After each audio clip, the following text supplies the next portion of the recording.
Hello, BookTube. I'm here for another video for New Worlds November, a month-long celebration of science fiction, short science fiction, 250 pages or less. And there's been 4 prompts, one for every week. The first week was Extra-Terrestrial, and then Terrestrial, and classic science fiction. And this week is robots and AI. And there's a number of sub themes, and I have chosen to do a short story, and that doesn't quite well. It sort of fits into um, one of the sub themes, but also the extra credit. The sub theme that it kind of fits in is alien romance because it is alien in a sense, but not quite. But it's a romance, that's for sure, of a sort. And it's a story by Clifford Simak, and it was published in Galaxy Science Fiction, June 1957. And there is the cover of the magazine that it appeared in. And it is a story of a robot robot ship, basically. But also it's AI, but this was long before the term AI would have been used, at least in science fiction, as far as I know. And it's about a ship called Lulu, and it has a female personality, very human, and it's manned by three humans. It needs to have humans, and they're on a mission to planetary exploration. And the ship has all these sensors that can do work in a half an hour that it would take a team to do in a month. So they've been out exploring planets, and there's three for the crew. There's the narrator, which isn't actually named, but one of them is Ben Paris, and then Jimmy Robbins, who sees himself as a bit of a poet, and he writes poetry, but as the narrator and Ben says, bad poetry. It's love poetry, but Lulu is taken with the poetry. And Lulu comes out and says, I love you, to the crew. And they think that she's sort of joking, but then it becomes serious. And she won't allow them to go back home. She's eloping with them, as she says.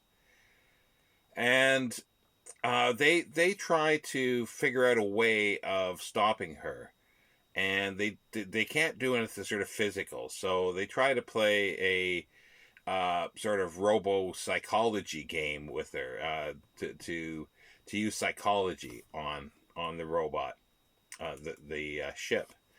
And so they decide to just not do anything, just, leave their clothes around. Like, Lulu does everything. Once they put the clothes in the hamper, it gets washed, pressed, cooks their food, does everything for them. So, and so she likes order. And so they just decide to not have order and do nothing.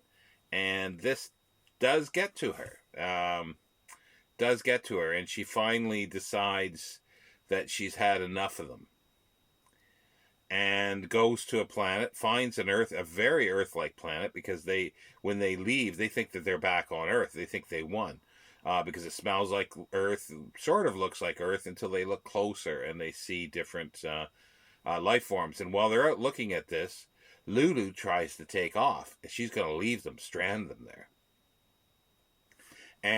but she can't.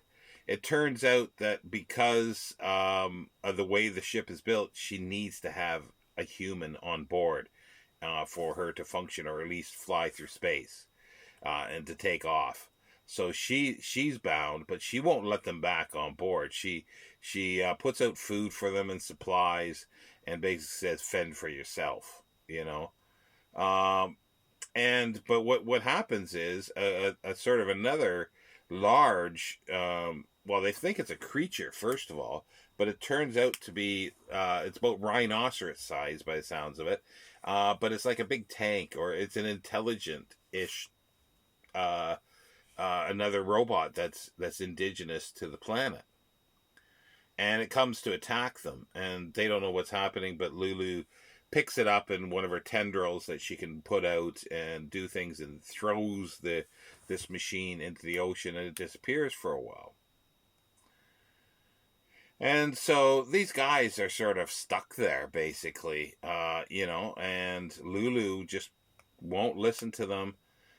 So they're trying to figure out how to survive, and they start eating some of the fish they catch because they're on a beach of some sort, salt water. But they also find a valley that is a sort of an underground city, that there is an abandoned city, like an archaeological site. So that's another one that's sort of, but they don't do archaeology, but it's an archaeological site. And this tank slash rhinoceros robot is protecting things. But it also needs phosphorus from bones to survive. So that's why it's after the three humans. But Lulu is still heartbroken and lovesick, so she takes in this robot on this alien planet, and the rest start calling the robot Elmer. They've nicknamed him Elmer, and basically Elmer is the substitute, her love substitute. And they start looking at they need to get back in, because the Elmer's inside the ship now, and they're still trying to get inside the ship. And they go to this abandoned city, and they find in caves a lot of trinkets and all sorts of stuff, but they don't know what this stuff is. They get they find things that are like, it makes a post hole, they think, but on an angle, but they think, well, that's not really probably what it was for. But they don't know what any of this stuff is for.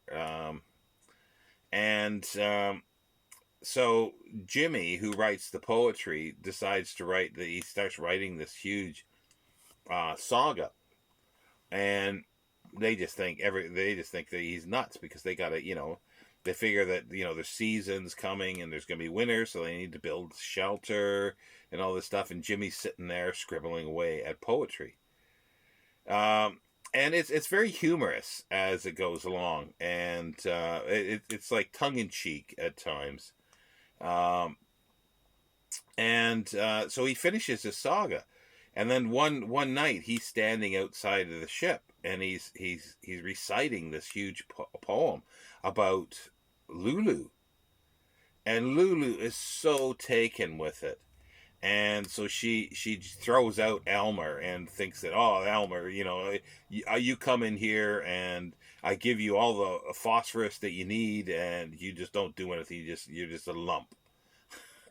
So she kicks him out, and then allows the humans back in, and presumably they go back to Earth.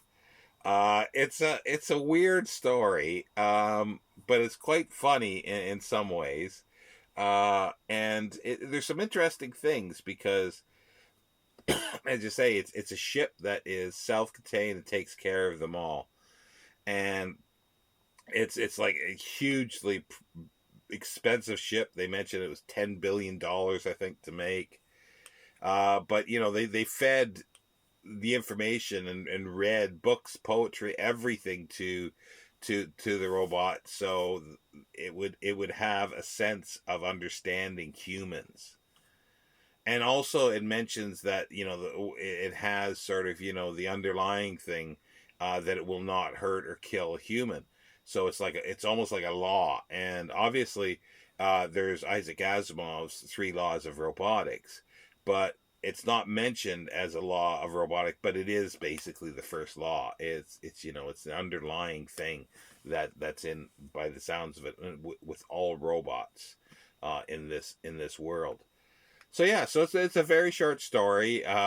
It's interesting. It's got some interesting illustrations in the original magazine that are kind of goofy illustrations. And then, not too long later, on October 31st, there was a dramatic a dramatic um, uh, presentation of it on the radio on a science fiction radio series called X minus one.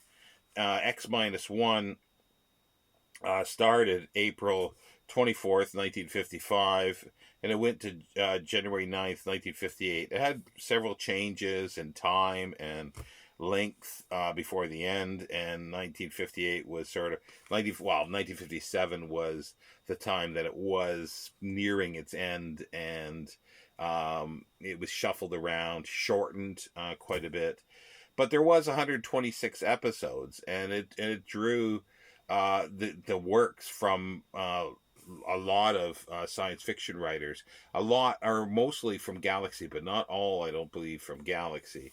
But there was many Clifford Simak stories done: Courtesy, Junkyard, How To, Project Mastodon, Drop Dead, and Lulu. But also Robert A. Heinlein, Robert Sheckley, Isaac Asimov, just the list goes on, the popular writers of the time that were in the magazines. So this was produced. It was written. The script for the radio play was written by George Lefferts. He went on to he did a lot of radio writing and radio and producing, and he produced on TV Ryan's Hope and Breaking Point, and then wound up teaching screenwriting at Johns Hopkins University. And for the announcement of every episode was an announcer.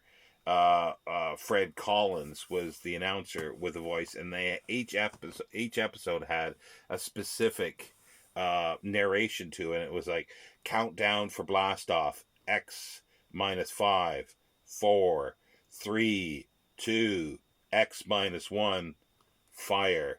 And then it goes on. From the far horizons of the unknown came transcribed tales of new dimensions in time and space. These are stories of the future, adventures in which you'll live in 1,000,000, could be years, on 1,000, maybe worlds. So very dramatic. So every episode started with this narration, and he would narrate throughout a little bit as well, and then at the end, the actors were Walter Black for Ben. He showed up. He was quite a popular radio plays. He was on radio plays throughout. Don't know too much about these actors because it's hard to find information. A lot of work needs to be done on old time radio for the actors, because a lot of them did show up and then went on to bigger things. But some of them just did huge amount of work in radio. James Stevens was Jimmy, and he did a whole bunch of X-1 episodes. And then Nilsson Olmsted was Gus. Don't know too much, but Jan Miller was the voice of Lulu, a very seductive voice. They had very, very seductive. And she wound up on a lot of, quite a few TV shows, but bit parts. But for my generation in North America and older generation, will probably remember her from commercials that started, I think, in the late 60s and had to go well into the 70s, because I've seen many of these and I remember them. And I didn't realize it was her, obviously, but now I do. It's a Palmolive commercial where she's a manicurist, Palmolive manicurist, talking about the softness of Palmolive dishwashing liquid. And she was the voice of Lulu in the X-1 radio play. So they changed a number of things for the story. They made it more slapstick, more heightened comedy than it is in the story, for one thing. and it's a slapstick kind of comedy. It's like a romantic type comedy. It's silly in many places, but it's a fun listen. I will leave a link down below to where you can listen to it if you decide to. So you've got the three of them on the ship, and Lulu does the same thing. You know, they're at the beginning they're taking off from a planet after getting all the information they need, and they think they're going to go home. But then Lulu says, "Oh, I love you," and all this, and she's not going to take them home. She's going to go elope, and go to another galaxy or something like that. So they she can be with them, and they do the same thing of trying to, be, not cleaning up and not doing anything. And she gets a little tired and she decides to build. She's had enough with them. She's had enough with human men.